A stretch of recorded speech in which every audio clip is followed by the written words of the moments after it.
August 1944, Normandy, France. The Allied advance across Europe is dying, but not from German bullets. It's dying from an enemy no one expected. The supply lines can't keep up. While General Patton's Third Army races across the French countryside at 30 miles per day, his tanks are running out of fuel 100 miles behind the front lines. Ammunition sits in depots while soldiers at the front ration their bullets. Food rots in trucks stuck in traffic jams that stretch for 10 miles. This is the story of why Maple Leaf Up became the phrase every Allied commander wanted to hear crackling over their radio, and how a small group of Canadians solved a problem that was killing the Allied advance faster than any German counterattack. The numbers tell a story of disaster.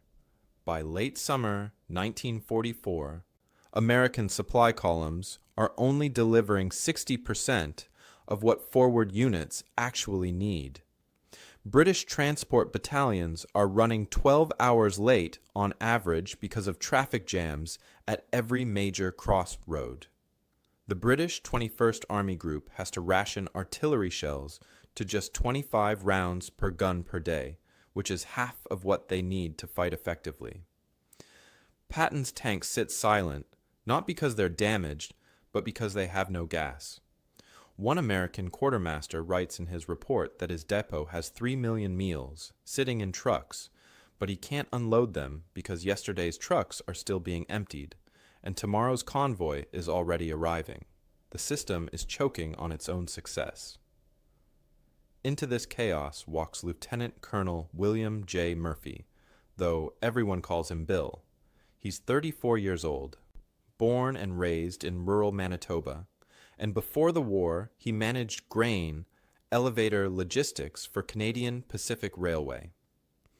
Murphy commands the 1st Canadian Army Service Corps Transport Company, which sounds impressive until you realize that British High Command views his unit as colonials playing at warfare.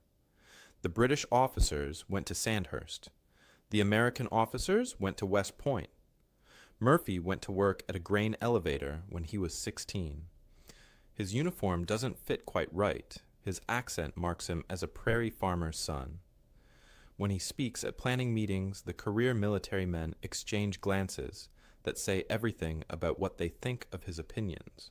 But Murphy has an advantage that none of them recognize. He doesn't think like a soldier. He thinks like a railroad dispatcher who spent 15 years figuring out how to move grain across Canada faster than anyone thought possible. While the military men see supply transport as a question of moving convoys from point A to point B, Murphy sees it as a problem of flow, timing, and decision-making authority. He's been watching the disaster unfold, and he's been taking notes. The conventional military methods are failing in spectacular fashion. The Red Ball Express, America's massive trucking operation, moves 12,500 tons of supplies every single day, which sounds impressive until you learn that it takes 23,000 personnel to do it and burns through 300,000 gallons of fuel in the process. The efficiency is terrible. American trucks travel in massive convoys of more than 100 vehicles, bumper to bumper, following a single route. When one truck breaks down, the entire convoy stops. Everyone waits while mechanics fix the problem. A single flat tire can delay 100 trucks for an hour. A broken bridge can strand an entire convoy for a day. British supply routes follow rigid timetables written by staff officers in comfortable headquarters 50 miles behind the lines. These schedules assume that roads will be clear, that bridges will be intact, that weather will cooperate, and that combat won't interfere with unloading times. Reality ignores all these assumptions. Supplies arrive at empty depots while desperate units 20 miles away wait for ammunition that never comes. The system is designed for a war that exists on paper, not the messy, chaotic war actually happening in the mud and blood of France. Murphy watches this disaster and sees something the experts miss. His Canadian convoys are smaller, operating with less resources and older trucks, but they're arriving 40% faster than comparable British units. No one notices because everyone assumes the Canadians are just lucky, or that their shorter routes explain the difference. Murphy knows better. His convoys are faster because they're different in ways the brass don't understand. In August, during a planning meeting in a commandeered French schoolhouse, Murphy makes his suggestion. Break the large convoys into small independent groups of 8 trucks. Give each group a junior officer with authority to choose his own route and make decisions in real time. Space the vehicles out so one breakdown doesn't stop everyone. The moment the words leave his mouth, he knows he's made a mistake. The British brigadier at the head of the table doesn't even look up from his map. Convoy discipline has governed military transport since Caesar's legions, the brigadier says, his voice dripping with the condescension that expensive British schools teach so well. We're not going to abandon 2,000 years of proven doctrine for railway station thinking, Colonel. The other officers nod. The Americans look uncomfortable but say nothing. Murphy sits down, his face burning, but his mind is already working. Because Murphy has noticed something else. The rigid doctrine that the brigadier defends so confidently is killing men. While experts argue about proper convoy procedure, soldiers at the front are dying because ammunition arrives 3 days late. Tanks sit useless because fuel trucks are stuck in traffic behind supply convoys that refuse to break formation. The proven doctrine is proving one thing very clearly. It doesn't work anymore. The war has changed, but the thinking hasn't. Murphy closes his notebook and makes a decision. If the brass won't listen to new ideas, he'll just have to prove them wrong. He has 50 aging trucks, a company of mechanics who trust him, and a theory about how to move supplies faster than anyone thinks possible. What he doesn't have is permission. But Murphy spent 15 years learning that sometimes you ask for forgiveness instead of permission. The Canadians are about to start moving, and they're not going to ask anyone's approval first. That same week, Murphy starts building his system in secret, working after official duties end, using principles he learned managing railway dispatches across the Canadian prairies. Instead of the massive 100-truck convoys that clog every road in France, he organizes his Canadian trucks into what he calls packets. Each packet contains exactly 8 vehicles, 6 cargo trucks loaded with supplies, 1 maintenance vehicle carrying spare parts and tools, and 1 command vehicle with a junior officer and a wireless radio operator. The concept is simple but revolutionary. Each packet operates semi-independently. The junior officer in charge doesn't follow a predetermined route written by some staff officer in a headquarters building. He has authority to make real-time decisions, to choose alternate roads when the main route is jammed, to keep moving when conventional convoys would stop and wait for orders. The technical details matter tremendously, and Murphy obsesses over every measurement. Each packet carries exactly 24 tons of cargo, distributed evenly across the 6 transport trucks. The trucks travel at sustained speeds of 18 to 22 miles per hour, which is faster than the American standard of 15 miles per hour, but slow enough to maintain control on damaged roads. Here's the critical difference that Murphy learned from watching trains. His packets maintain 200 yards of spacing between each vehicle. Not bumper to bumper like American convoys, but spread out with enough distance that if one truck hits a pothole or blows a tire, the vehicles behind can simply drive around it without the entire group grinding to a halt. The wireless operator in the command vehicle checks in every 15 minutes with a simple message: position, status, estimated arrival time. That's it.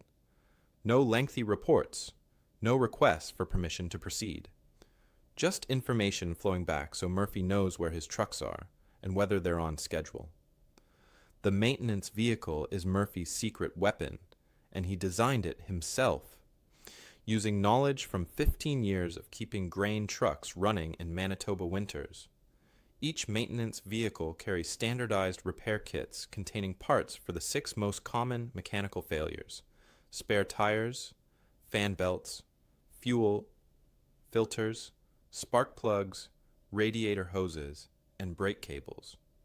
Murphy's mechanics can fix 80% of breakdowns right there on the roadside in under 30 minutes. No waiting for specialized repair teams. No towing broken trucks back to depot workshops. Fix it fast and keep moving. That's the rule. Murphy builds his prototype system in early September 1944, using salvaged equipment and mechanics working unauthorized overtime. His resources are almost laughable. He has 50 Canadian military pattern trucks, most of them with more than 40,000 miles on their odometers. These aren't new vehicles fresh from factories. They're worn, tired machines held together by skill and stubbornness. Murphy's mechanics work in a muddy field outside Caen, fabricating custom mounting brackets from scrap metal they pull off destroyed German vehicles.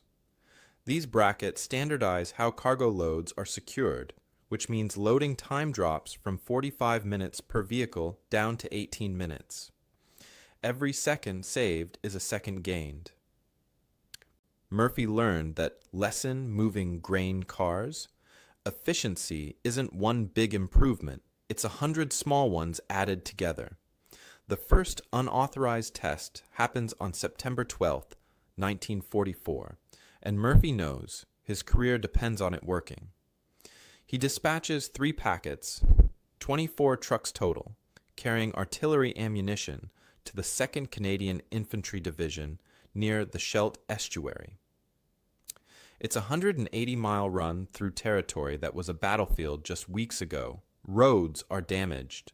Bridges are sketchy. German stragglers still hide in the countryside.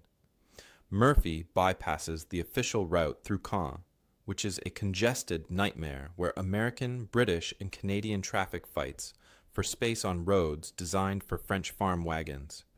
Instead, he sends his 3 packets on 3 different secondary roads. Each officer receives the same instruction: use your judgment. If a route looks bad, find another one. If you see a problem, solve it. Don't wait for permission. Just get the ammunition there. Murphy doesn't sleep that night. He sits in his command tent with a map and a radio, tracking check-ins every 15 minutes. The packets report in like clockwork. Maple Leaf. Up 1 passing through Bayeux, road conditions good. Maple Leaf up 2 detouring around damaged bridge at Tilly-sur-Seulles. Adding 15 minutes. Maple Leaf up 3 encountering American convoy near Caen, taking parallel farm road to bypass.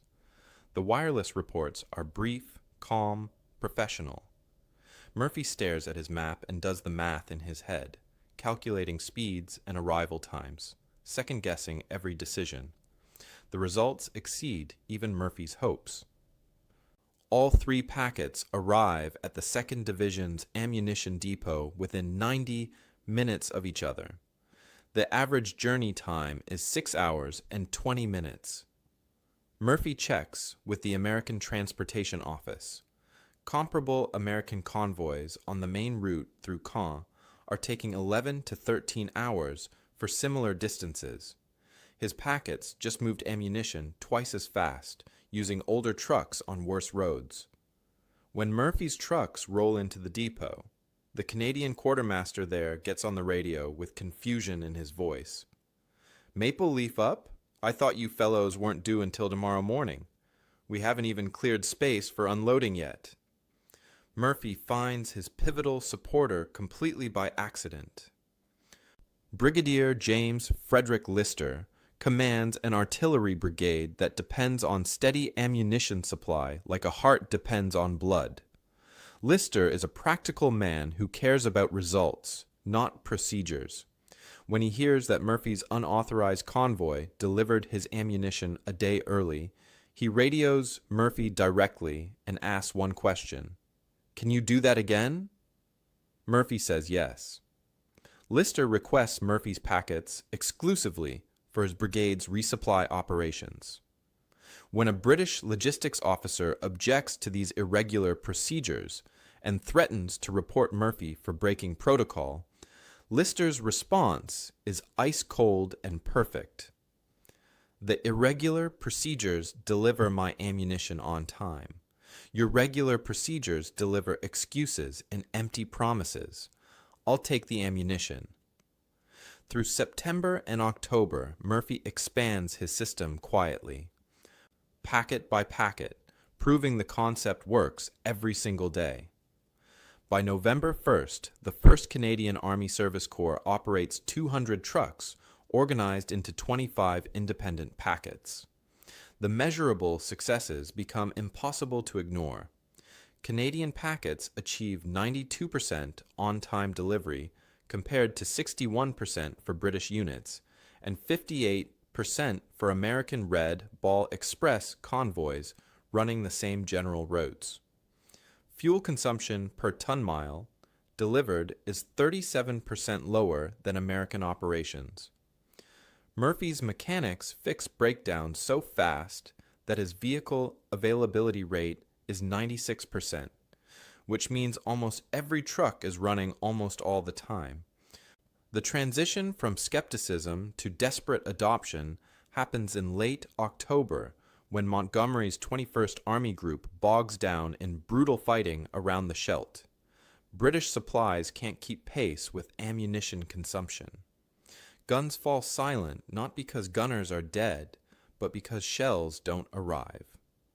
On October 24th, Murphy's packets deliver 840 tons to British units in 48 hours. British transport officers had estimated that task would require 96 hours minimum. The math is undeniable now. Murphy's system is twice as fast and uses half the fuel. By November, British and American units start requesting Canadian truckers by name, asking specifically for the convoys that actually show up when promised. The phrase "Maple Leaf Up" enters Allied radio protocol as Canadian packet leaders announce their call signs. Soon, radio operators all along the supply routes from Normandy to the front lines recognize that phrase as meaning fast convoy, give them priority, let them through. When you hear "Maple Leaf Up" on the radio, it means the Canadians are moving, and that means supplies will arrive on time. Finally, the statistics tell the complete story of transformation, and Murphy keeps meticulous records because he knows numbers convince skeptics better than stories. Before the Maple Leaf Up system in July and August 1944, Canadian transport units achieved a 67% on-time delivery rate, which meant 1 out of every 3 shipments arrived late. Average delivery time from Normandy beaches to frontline units took 14 hours and 12 minutes.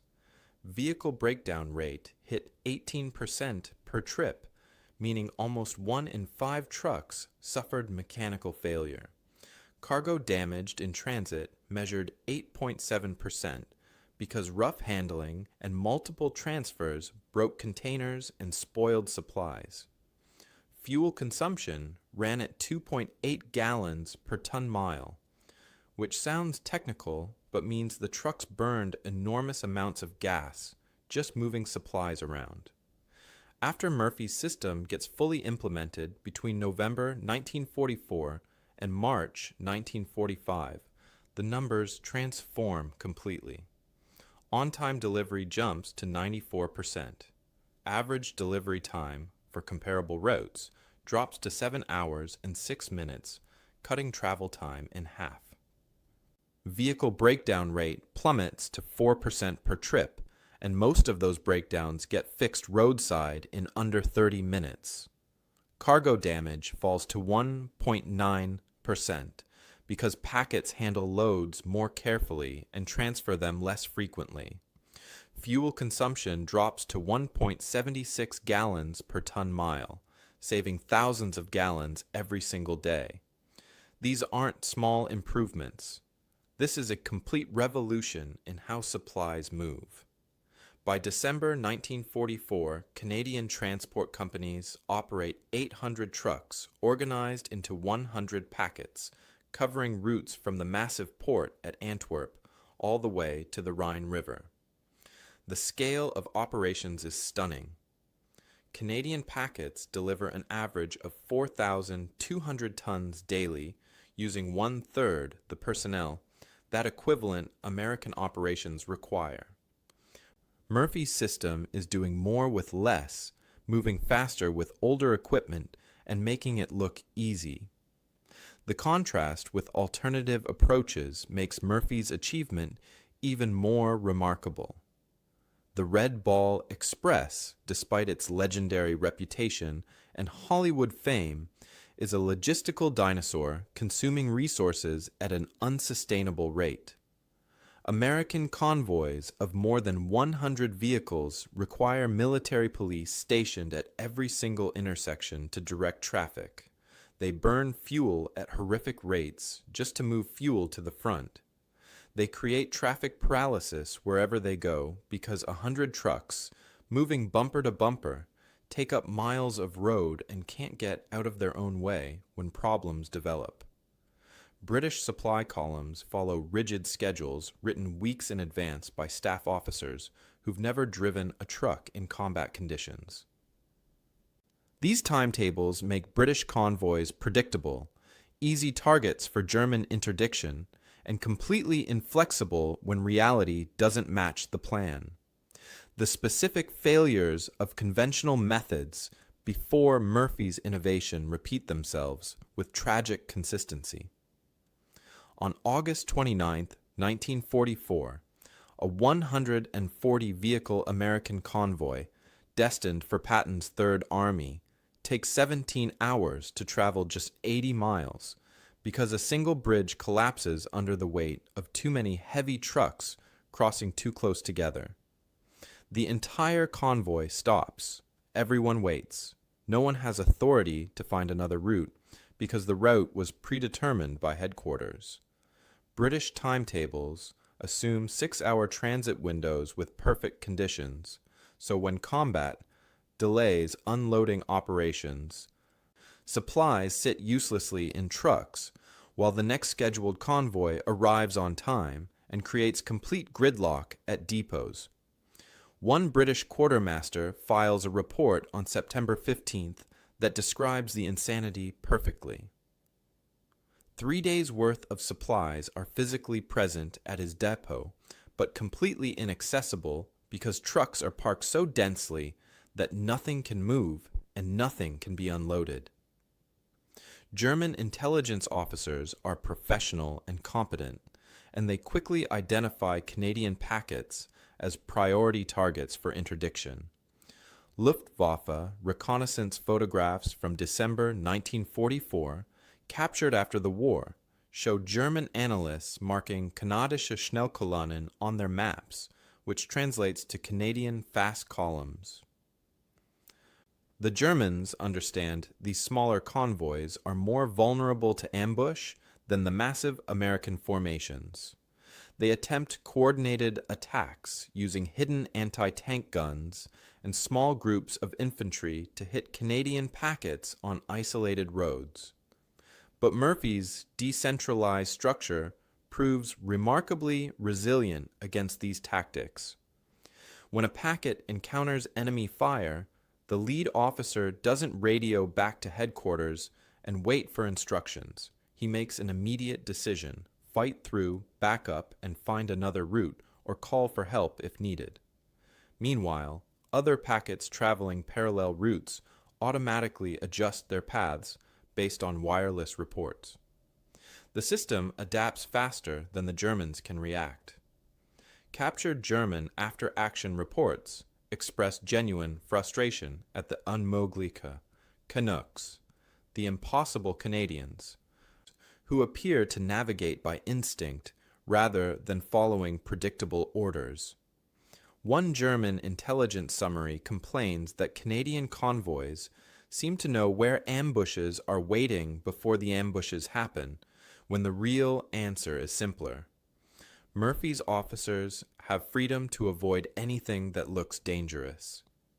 Specific examples demonstrate how Murphy's system impacts the wider war in tangible, measurable ways.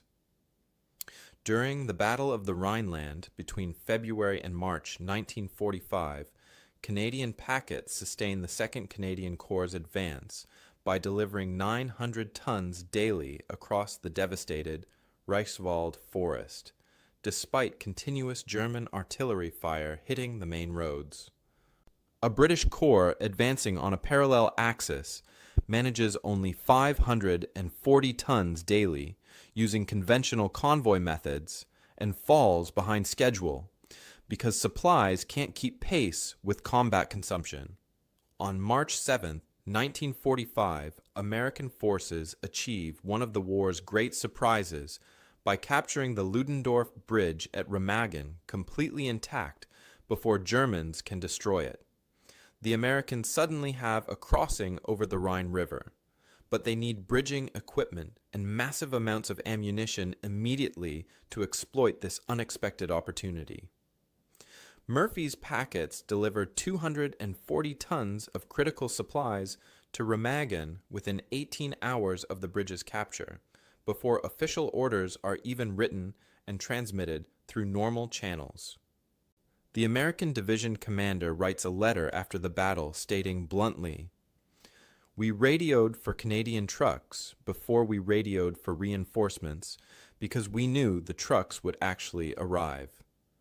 Official recognition comes slowly because military institutions resist admitting their doctrine was wrong, but the evidence becomes undeniable.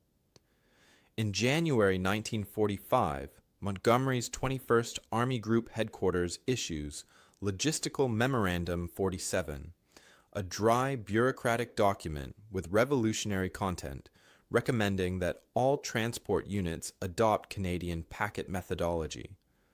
American generals are even slower to change because institutional pride runs deep in the U.S. Army. But by March 1945, several American transport battalions quietly operate modified versions of Murphy's system without officially acknowledging they're copying the Canadians. The most telling recognition comes in the language itself. By war's end, Maple Leaf Up appears in Allied tactical doctrine manuals as a proper noun with a formal definition. Efficient convoy operations using decentralized authority and flexible routing. Murphy's improvised system has become official doctrine. The full scale of implementation is staggering when you add up all the numbers. Between D-Day on June 6, 1944, and VE Day on May 8, 1945, Canadian Maple Leaf Up packets deliver approximately 2.8 million tons of supplies, ranging from ammunition to food to medical equipment. They evacuate 47,000 wounded soldiers from frontline aid stations to rear area hospitals. They travel an estimated 42 million miles across France, Belgium, Holland, and Germany on roads that range from modern highways to muddy farm tracks.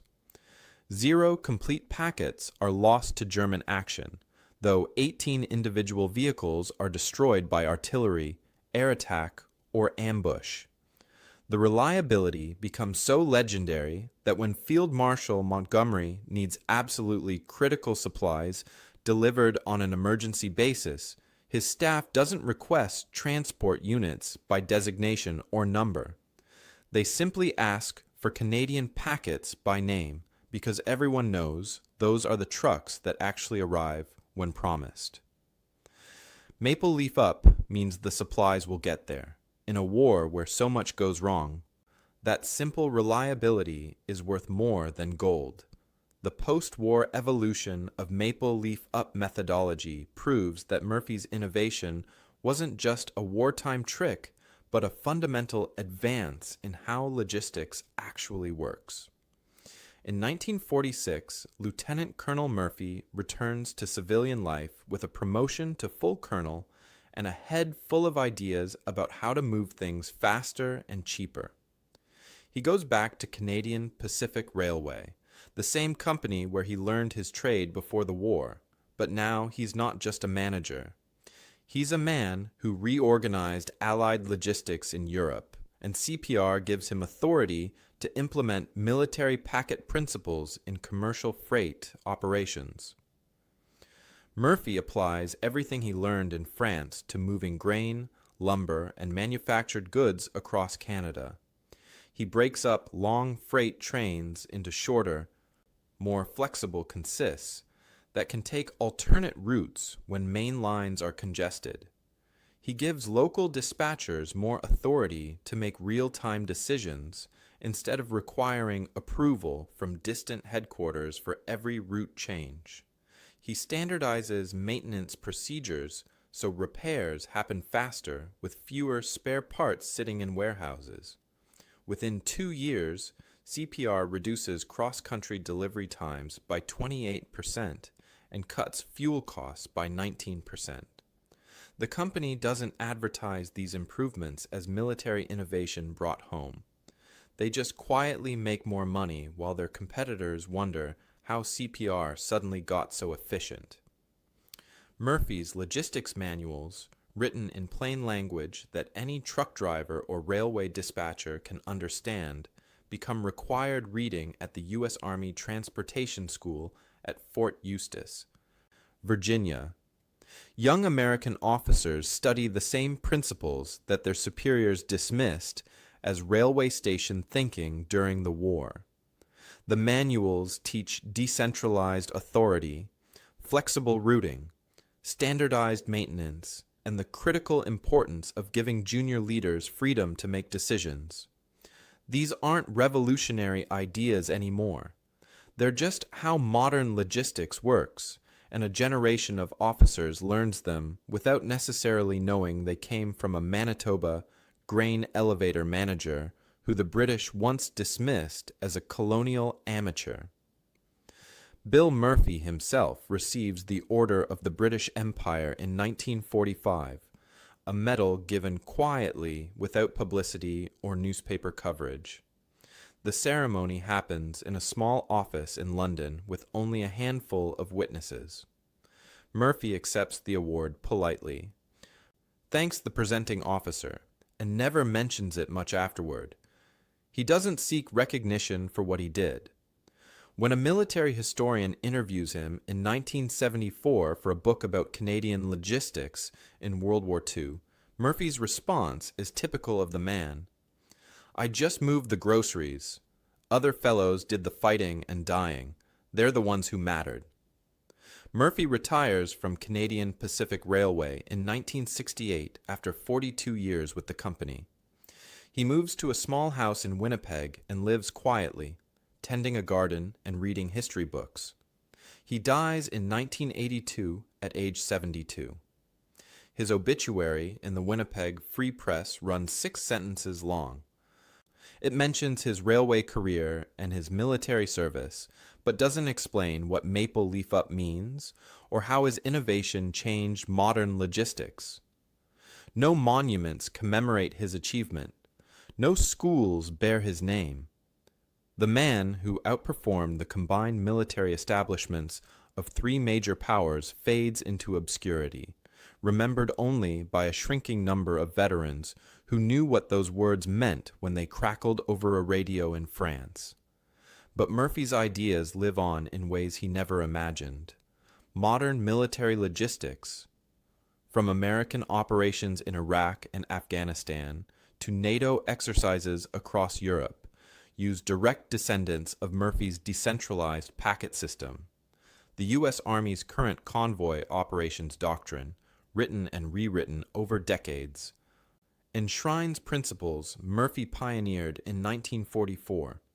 Small independent units instead of massive convoys, flexible routing authority at the lowest practical level, standardized maintenance procedures that enable roadside repairs, and real-time communication to coordinate movement without requiring constant approval from higher headquarters.